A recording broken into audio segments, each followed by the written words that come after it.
What's happening, guys? Welcome to Get the Net TV. Y'all probably seen my other review possibly on the Chronarch versus the new Concept Z as far as the casting distance and the quietness of the reels just on the cast. And that was an interesting video. If y'all haven't watched it, check it out. This video is going to be just a first impressions review after one trip on the water with the new Chronarch G series, which is a saltwater series of the Shimano Chronarch. This particular model is the 150 XG. The XG stands for the 8.1 to 1 gear ratio reel. So there's like 3 different gear ratios, and the XG is an 8.1 to 1 gear ratio. I like using an 8.1 to 1 gear ratio reel when I'm trout fishing in anywhere for speckled trout and saltwater, because that reel speed gives you the ability when you hook that fish and you're reeling in real fast, because the fish turns to you and swims at you after you hook them.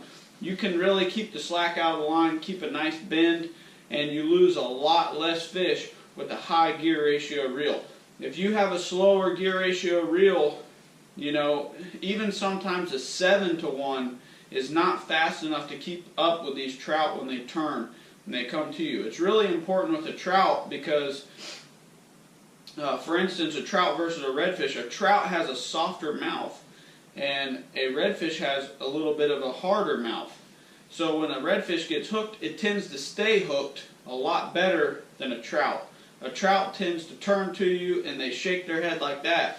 And when they do, if you give them any slack at all, that fish is probably going to come off. So anyways, I was able to take it out on the water, and I have got to say, this thing, it impressed me.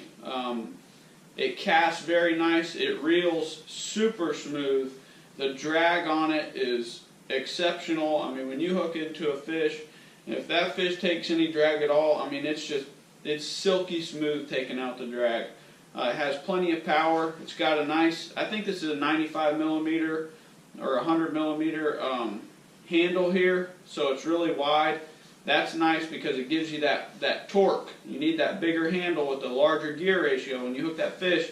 That way you can torque them in. If you have a smaller handle, you know, you don't have as much torque whenever you're trying to spin that reel over. Today, what we were using out there on the water was a 3/8 ounce jig head, and I was using some Bass Assassin 4-inch paddle tail little soft plastics, and I'll put those down in the description below if y'all want to take a look at those paddle tails. I'll try to find these on the internet somewhere and stick a link down there, but I don't know if I can find this particular jig head on there or not. And I'll stick a link also in the description below for the Chronarch for this XG model, and y'all can look around at the other ones if you're interested in one of the other gear ratios. The cool thing about this is the G series is a saltwater rated reel. The MGL series of the Chronarch is not saltwater rated. So if you're looking at getting a kind of a medium end reel, I mean, for some people this is a super high end reel. It's about 270, 280 bucks. Okay. For some people, I understand that that's a lot of money, which it is a lot of money. But if you're going to spend $200 to $300 on a reel, I would say that this is probably one of your top choices to look at. So if you're fishing in saltwater, the G series is what you want to look at. If you're fishing in freshwater, the MGL series is what you want to look at. And I'll stick those down below also. So I don't think you can go wrong with the G series. I think that this reel will be fine fishing freshwater and saltwater, but definitely if you're fishing saltwater, you want to give this one a shot. So I've got this paired up on a 7'2" Kistler rod. This is an Argon series rod, medium heavy. This rod is nice and light, and it's got a really fast tip on it. Some people like to have a moderate action, which means it bends more in the middle for trout fishing, because they do have that soft mouth, and it gives a little bit more bend to the rod. I personally don't like that. I like having my bend to the rod more up towards the tip. because I come from bass fishing roots, and when you grow up bass fishing and you get hooked on those fast and extra fast action rods, it's really hard to go to a moderate action rod. Even when I'm fishing a crankbait, I'll still use a fast action rod, you know, just because that's what I feel comfortable with. Anyways, we'll let y'all take a look at some of this video here out on the water, and you can see I just put a waxing on these fish the other day. Had a trip, took it out, and I think I ended up catching 15 or 16 keeper-sized trout, and then several throwback trout that were, you know, short. So I will leave a link in the description below. Also, if y'all want to go over and take a look at my website, I am a captain here on the Galveston Bay. I run a fishing charter called Get the Net Fishing Charters.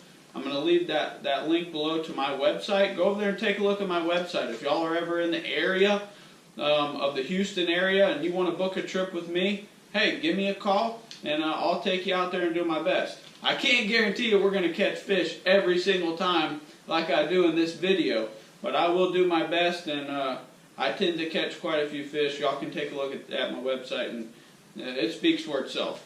Anyways, y'all take it easy. We'll catch you next time.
Don't forget to like and subscribe, and y'all check out my website. I'll leave it in the description also. If you're ever in the Houston, Texas area, you want to book a fishing trip, y'all come fishing with me. That'd be cool.